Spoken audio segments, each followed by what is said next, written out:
जय सत्यवान सावित्री, जय भोलेनाथ। गुरु भाई बहना, मैं वट सावित्री व्रत का कथा सुनाने जा रही हूँ। सत्यवान और सावित्री की। सावित्री ने अपने पति का प्राण कैसे वापस लाई थी यमराज से। गुरु भाई बहना, एक अश्वपति नाम का राजा थे। अपने राज में राज करते थे, लेकिन उनका कोई संतान नहीं था। वो राजा बहुत पूजा पाठ किए, बहुत धर्म किए और बहुत से यज्ञ करवाए। बहुत बड़ी बड़ी यज्ञ कराने के बाद उनका एक कन्या उनके घर में जन्म लिया। जो कन्या जन्म ली तो वो अश्वपति राजा राजपुरोहित को बुलाकर नाम को उच्चारण करवाए। तो राजपुरोहित ने नाम उच्चारण किए कि इसका नाम सावित्री रखा जाएगा। गुरु भाई बहन, अश्वपति का राजा का कन्या सावित्री थी। धीरे धीरे अपने माता पिता के छाए में पलने बढ़ने लगी। वो 12 वर्ष की हो गई।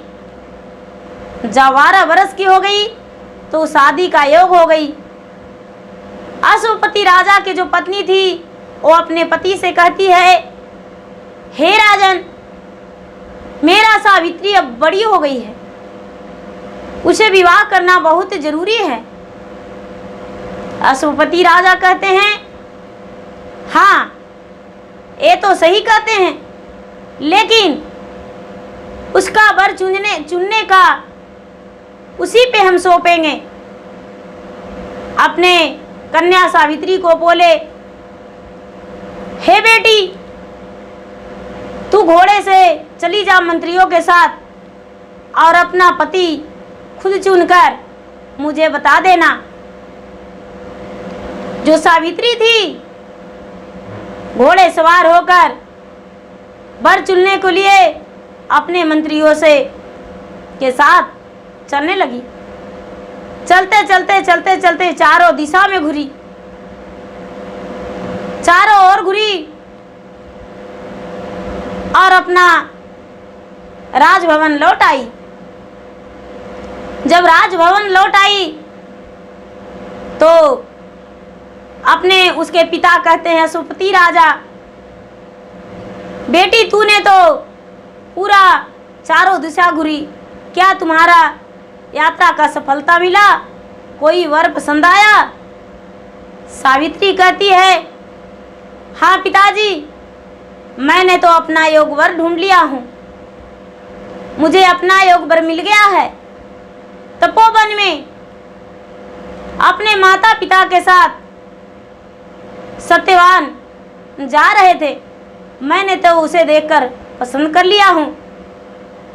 मेरा योग वही है, मैं उसी से विवाह करूँगा। अपना पति स्वीकार लिया हूँ। गुरु भाई बहना, उस क्षण वहाँ पे नारद जी थे अश्वपति राजा के साथ। नारद जी कहने लगे कि हे पुत्री, तूने तो गलत वर चुन लिया है। उसका आयु तो सिर्फ 1 ही वर्ष बच रहा है। उसका आयु बहुत कम है। पूरे 1 साल होने पर उसका मृत्यु तय है, उसका मृत्यु होने वाला है। ये सावित्री कहती है, कोई बात नहीं, हम उसी से विवाह करेंगे। अश्वपति राजा अपने पुत्री को बहुत समझाने का कोशिश किए, बहुत समझाएं। पुत्री मंत्रियों के साथ जाकर, तूने दूसरा वर ढूंढ सकती हो, दूसरा वर देख सकती हो, उससे हम तुम्हारा विवाह कर देंगे। लेकिन सावित्री इस बात को मानने के लिए तैयार नहीं हुई और अपने पिता से बोली, नहीं पिताजी, हम विवाह तो उसी से करेंगे, सत्यवान से। मैंने उसे पति स्वीकार कर लिया है। स्त्री धर्म वही है जो पति एक का स्वीकारे और दूसरा को कभी नजर उठाकर नहीं देखे। मैं वही पत्नी हूँ, उनका दिल में समा चुका हूँ और मेरे दिल में वो, मेरे लिए वो पति, अब मैं उनका पति अर्धांगिनी बन चुकी हूँ अपने आप से मन में। राजा ने इसके बात मानकर और शादी का फैसला कर लिए। सत्यवान के माता पिता के पास गए और जाकर अपने सावित्री के रिश्ता के लिए बताए। गुरु भाई बहना, सत्यवान के माता पिता भी एक समय में राजा हुआ करते थे, राजा थे, लेकिन किसी कारणवश उनका राज दूसरे राजा चढ़ाई करके और छीन लिया था। इसलिए वो गरीब बिल्कुल बेसहारे हो चुके थे। वो नेत्रहीन थे, उनका नेत्र नहीं था, नेत्र में कोई रोशनी नहीं था। ये जो सत्यवान थे वो लकड़ी काट कर बेचकर और उनका गुजर बसर माता पिता का प्रतिपाल करते थे। राजा जो सत्यवान थे, सत्यवान के माता पिता थे, शादी के लिए तैयार हो गए और सत्यवान का और सावित्री का विवाह दोनों तरफ से बड़े धूमधाम से कर दिया गया। दोनों का विवाह बहुत धूमधाम से हो गया। सावित्री जो थी सत्यवान के अर्धांगिनी बन गई और अपने ससुराल में रहने लगी। ससुराल में रहने लगी। जब ये 2-4 दिन, इनका 4 दिन 5 दिन आयु का बच रहा था, तो सावित्री जो थी सती थी, भगवान से विनती करती थी कि हे भगवान, मेरा सुहाग को कुछ मत होने दीजिए। लेकिन लिखा हुआ भला कौन मिटता है। गुरु भाई बहना, 2-4 दिन जब बच रहा था तो अपने सास से कहती है कि हे माता जी, आपका बेटे वन में अकेले जाते हैं, क्या हम भी उनके साथ जा सकते हैं लकड़ियाँ लाने को लिए। उसकी सास बोली, हाँ बेटी, कोई बात नहीं, घर का काज हम थोड़ी सी कर लेंगे, कोई बात नहीं, तू जा सकती हो अपने पति के मदद के लिए। भला ऐसा पत्नी हो तो उसका जिंदगी में कब दुख आ सकता है, कभी नहीं। तू जाओ और जाकर अपने पति का स्वयं मदद करना। गुरु भाई बहना, जब ऐसा बात सावित्री सुनी तो उसे दिल में हौसला जागा और अपने पति के साथ जाके लकड़ियाँ काटने में और चुनने में मदद करने लगी। उसके जो पति थे गांठ बना के लकड़ियाँ को बेचते थे। ये सावित्री जो थी गांठ बनाती थी लकड़ी को, प्रतिदिन जाने लगी। लेकिन जिस दिन अंतिम समय था, जिस दिन सत्यवान का मृत्यु था, ये सावित्री साथ में थी। जब सत्यवान ब्रिज पर चढ़ा तो उसका पैर हाथ थरथराने लगा। ये सावित्री कहती है, हे प्रभु, हे पतिदेव जी, आप नीचे क्षण भर में उतर जाएं, नीचे आ जाएं। सत्यवान को पता नहीं था, सत्यवान के माता पिता को भी पता नहीं था कि आज मेरा मृत्यु है, लेकिन सावित्री जान रही थी। आप नीचे आ जाइए। और उनका सर को लेकर अपने पैर पे रख के बैठ गई एक और बैठकर और उनका सर सहराने लगी। उसी क्षण यमराज स्वयं इसके प्राण को हरण करने को लिए आ गए और प्राण को हरने के लिए तैयार हो गए। सत्यवान के प्राण को हर लिए। ए सावित्री कहती, महाराज आप कौन हैं? कहते हैं, मैं यमदूत हूँ, मैं यमदूत हूँ और सत्यवान को प्राण को हरण करने को लिए आए हैं, मैं यमराज हूँ। सावित्री कहती है, हे महाराज, सभी का तो प्राण हरते हैं आपके दूत, आप इतना स्वयं क्यों आए हैं? आपको क्यों स्वयं आना पड़ा? यमराज कहते हैं, ये सत्यवान है, ये बहुत सती है, ये महान पुरुष है, इसका प्राण को मेरा दूत लोग नहीं ले जा सकता है। ये बड़े निर्बल दिल का है और भगवान का भक्त है, इसीलिए मैं इसका प्राण हरने को लिए स्वयं आया हूँ, अपने पैर से नीचे कर दो इसका सर को। सावित्री कहती है, प्राण को हरना है तो मेरे पैर के ऊपर से ही इसका प्राण को हर सकते हैं, मैं इन्हें छोड़ नहीं सकता हूँ। गुरु भाई बहना, यमराज ने क्या किए कि उसका प्राण को हर के और ले जाने लगे। सावित्री साथ साथ जाने लगी। सावित्री साथ साथ जाने लगी तो यमराज कहते हैं, सावित्री तू कहाँ जा रही हो और क्यों जा रही हो? सावित्री बोली यमराज से, प्रभु जहाँ मेरे पति जा रहे हैं वहीं हम जा रहे हैं, अपने पति के साथ। बिना पति के तो पत्नी का जिंदगी अधूरी है, तो भला बिना पति के हम कैसे रह सकते हैं? यमराज कहते हैं कि आपका आयु तो पूरा हुआ ही नहीं है, मैं इसे तो यमलोक ले जा रहा हूँ, लौट जाओ। ऐसा सावित्री बोलती है, नहीं महाराज, हम नहीं लौट सकते हैं, बिना पति को प्राण वापस लिए हुए हम नहीं लौट सकते हैं। यमराज बोले, वरदान मांगो, हम तुम्हें वरदान के रूप में जो मांगोगे वो दे देंगे, सत्यवान का प्राण मत मांगना। ये सावित्री कहती है कि हे महाराज, मेरा सास और ससुर का राज लौट जाए, पहले की तरह मेरा सास और ससुर का राज हो जाए, मेरा राज लौटा दीजिए।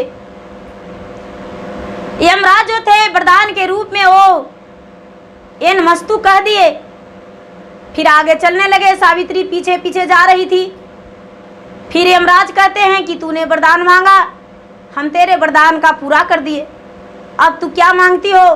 फिर से कोई वरदान मांग लो, हम तुम्हें वरदान देते हैं। सावित्री बोली, महाराज मेरा सास ससुर का नेत्र नहीं है, नेत्रहीन है, वरदान में नेत्र दे दीजिए। यमराज ने एन मस्तु बोल दिए। यमराज आगे चलने लगे, सावित्री फिर से पीछे पीछे चल रही थी। जब और आगे बढ़े तो फिर यमराज देखे कि सावित्री साथ में आ रही है, कहने लगे, तू फिर से आ रही हो, कोई और वरदान मांगो, हम वो वरदान को भी पूरा कर देंगे। सावित्री कहती है, हे प्रभु, हे यमराज, मेरे पिता का 100 पुत्र हो जाए। वो भी एन मस्तु बोल दिए। यमराज आगे बढ़ गए बोलकर। सावित्री फिर भी नहीं लौटी। फिर कहते हैं यमराज, तूने तो फिर मेरे पीछे पीछे आ रही हो। सावित्री कहती है, महाराज हम नहीं लौट सकते हैं। फिर यमराज कहते हैं, कोई वरदान और मांगो। सावित्री को मन में ख्याल आया, अपने लिए भी तो कुछ मांग लूं। बोली, महाराज सत्यवान का मेरा 100 पुत्र सत्यवान से हो जाए, मेरे पति सत्यवान से मेरा 100 पुत्र जन्म ले। एन मस्तु कह दिए यमराज। फिर आगे चलने लगे यमराज पीछे से। सावित्री अपने पति के प्राण के लिए यमराज कहते हैं, तुझे तो 100 पुत्र का भी हम वरदान दे दिए हैं, फिर भी तू नहीं लौटी हो। ये सावित्री कहती है, महाराज आपने तो सत्यवान से 100 पुत्र का वचन दे दिए, लेकिन सत्यवान का तो प्राण आप हरण कर लिए हैं, तो मुझे पुत्र होगा कैसे? आप तो वचन का वध हो गए हैं, आपने तो वचन दे चुके हैं। यमराज ने खुश होकर कहते हैं, हे पुत्री, तेरा पति सत्यवान का प्राण मैं वापस करता हूं। सौभाग्यवती बाबा, तू सुहागिन रहोगी और तेरा 100 पुत्र होगा। इसी सत्यवान से तेरा पति का प्राण वापस मैं कर रहा हूं। यमराज ने सावित्री के पति को प्राण को वापस लौटा दिए और सौभाग्यवती भवा कहकर आशीर्वाद दे दिए और बोले कि हे पुत्री, हम तेरे पति का जो प्राण है वो लौटा रहे हैं, लेकिन आज दिन से सत्यवान और सावित्री का नाम से जाना जाएगा। और व्रत करना, महाव्रत करना, वट सावित्री व्रत का पूजा करना। और इस दिन का पूजा जो होगा वो पति के लिए पूजा होगा, पति के लंबे आयु के लिए पूजा होगा। वट वृक्ष के नीचे पूजा करना और सत्यवान का जो भी पूजा करेंगे वो सत्यवान का और सावित्री का तस्वीरें वहाँ रखेंगे और पूरा श्रृंगार फल फूल इत्यादि से पूजा करेंगे। और बांस का पंखा जरूरी रखेंगे, जल रखेंगे जो कि जल अपने पति को देंगे, प्रसादी देंगे, उसमें 5 मेवा जरूरी होना चाहिए। और जो पंखे हैं वो पति को ठंडी ठंडी हवा उसे हक देंगे और पति को चरण छुएंगे, पति आशीर्वाद देंगे सुहागवती भवा रहने का और खुशी रहने का। उनका जीवन में कभी दुख नहीं होगा, सारा दिन उसे सुखी मिलेगा। तो गुरु भाई बहना उस दिन से सत्यवान और सावित्री का नाम से जानी जाती है और वट वृक्ष का पूजा की जाती है और लोग सभी सुहागने पूजा करते हैं। कन्याकुमारी भी पूजा करती है वट वृक्ष का। कन्याकुमारी पूजा करने में कोई दोष नहीं है। कन्याकुमारी अपने सुंदर वर के लिए पूजा करती है और करना भी चाहिए। सुहागिन से कम नहीं कन्याकुमारी होती है। कन्याकुमारी का कोई भी व्रत करने का ये नहीं कि हक नहीं है, सारा व्रत करने का हक है। तो गुरु भाई बहना मेरा वीडियो अच्छा लगे तो इसे लाइक कीजिए, शेयर कीजिए, सब्सक्राइब कीजिए। धन्यवाद। हर हर महादेव, घर घर महादेव।